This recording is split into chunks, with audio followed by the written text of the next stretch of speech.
βρισκόμαστε στα εργαστήρια του Καρναβαγιού του Δήμου Λεμεσού.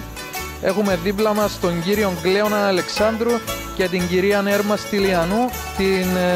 Στυλιανίδου, τη βασίλισσα του φετινού Λεμεσανίτικου Καρναβαγιού. Κύριε Κλέωνα, θέλετε να μας πείτε έτσι λίγο για τις προετοιμασίες σας? Καλημέρα σας.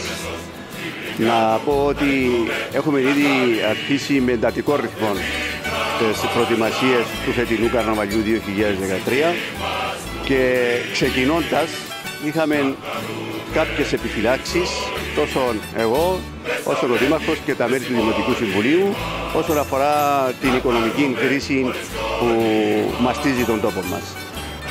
Η επιφυλάξη μας ήταν κατά πόσον θα είχαμε συμμετοχές και κατά πόσο θα μπορούσαμε φέτος να είχαμε ένα καρναβάλι εισάξιον τον προηγούμενο χρόνο. Ευτυχώς μέχρι τώρα έχουμε διαψευστεί και βρίσκομαι στην ευχάριστη θέση να πω ότι έχουμε φτάσει μέχρι τώρα τις 100 συμμετοχές. Αντιλαμβάνεστε ότι η κρίση φέρνει διασκέδαση. Η φτώχεια που λέμε θέλει καλοπέραση. Και έτσι να αναφέρω ότι από τη τσικνοπέτρηση που θα αρχίσουν οι εκδηλώσεις μας με την είσοδο της βασίλισσας του Καρναβαλιού, την αγαπητή Έρμα Στυλιανίδη, θα συνεχίσουν με αμείωτο ρυθμό μέχρι και τις 17 του Μάρτη που θα κορυφωθούν οι εκδηλώσεις μας με τη μεγάλη μας καρναβαλίστικη παρέλαση. Να αναφέρω ότι κάθε βράδυ θα υπάρχει και μια ξεχωριστή εκδήλωση τόσο στο κέντρο της πόλης όσο και στις συνοικίες με τη συμμετοχή των καρταδόρων μας και παράλληλα τους υπεύθυνους καρναβαλίστικου μας χορούς, τις εκθέσεις των κρυμμένων θησαυρών.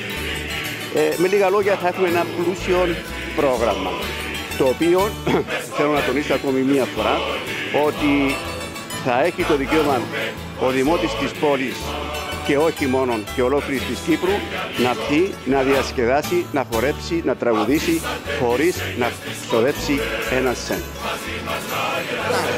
Λοιπόν, κυρία Βασίλισσα, όπως ξέρουμε τα τελευταία χρόνια υπήρχε μόνο ο βασιλιάς. Φέτος αποφασίσαν να το γυρίσουν στη Βασίλισσα. Πώς και τι ρόλο θα παίζετε στο φετινό μας καρναβάλι? Πρώτα θα ήθελα να ευχαριστήσω το Δήμο Λεμεσού που με επέλεξε για Βασίλισσα. Όπως πάντα θα προσπαθήσω να δώσω κέφι στο καρναβάλι και κίνητρο στον κόσμο να διασκεδάσει, ειδικά φέτος που περνούμε αυτήν την οικονομική κρίση. Πάντα το καρναβάλι δίνει ευκαιρίες ο Δήμος Λεμεσού σε όλον τον κόσμο να διασκεδάσει χωρίς να ξοδέψει χρήματα και αυτόν το δεκαήμερο να φορτίσει τις μπαταρίες του για τον υπόλοιπο χρόνο. Ο εκάστοτε βασιλιάς και η βασίλισσα του καρναβαλιού δεν προέρχεται από κανέναν οίκον βασιλικών ή οικογένεια. Απλώς όλοι οι Λεμεσανοί είμαστε γαλαζοαίματοι λόγω του γαλάζιου της θάλασσας και του γαλάζιου ουρανού που έχουμε και έτσι επιλέγεται ο βασιλιάς του καρναβαλιού. Είπα ότι οι συμμετοχές έχουν φτάσει μέχρι τις 100.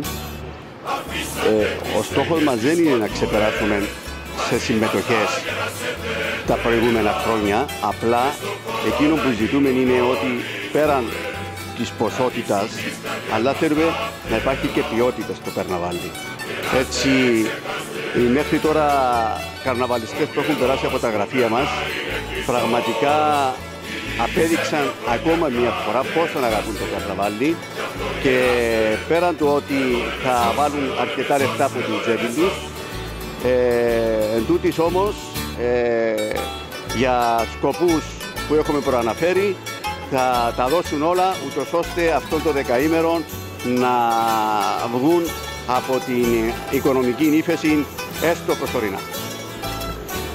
Όπως ξέρουμε οι Λεμεσανοί πάντα τους αρέσει το καρναβάλι να το διασκεδάζουν ολόψυχα. Φέτος πόσα άτομα συνολικά θα συμμετάσχουν στα άρματα?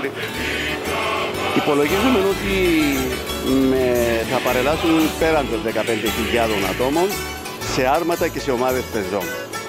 Είναι ένα ρεκόρ για το καρναβάλι της Λεμεσού και είναι για ακόμα μια φορά που θα ήθελα και δημόσια να ευχαριστήσω αυτούς όλους τους καρναβαλιστές οι οποίοι για δεκαετίες τώρα προσπαθούν και καταβάλουν να κρατήσουν ζωντανό το καρναβάλι της πόλης.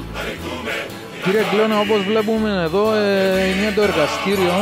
Τι ακριβώς, ποια είναι τα βήματα για κάποιον άρμα, να το πούμε. Εσείς εδώ τι ακριβώς κάνετε? Κοιτάξτε, εδώ είναι το εργαστήριο του καρναβαλιού της πόλης Λεμεσού. Εδώ δίνεται η ευκαιρία στους ιδιώτες καρναβαλιστές να έρθουν να δουλέψουν πάνω στο δικό του άρμα ο καθένας ξεχωριστά. Δηλαδή ο Δήμος Λεμεσού τους παρέχει το χώρο ούτως ώστε να μπορούν να δουλέψουν, να το φτιάξουν το άρμα. Πέραν τούτου υπάρχει και το συνεργείο του Δήμου Λεμεσού που δουλεύει αποκλειστικά για τα δικά του άρματα.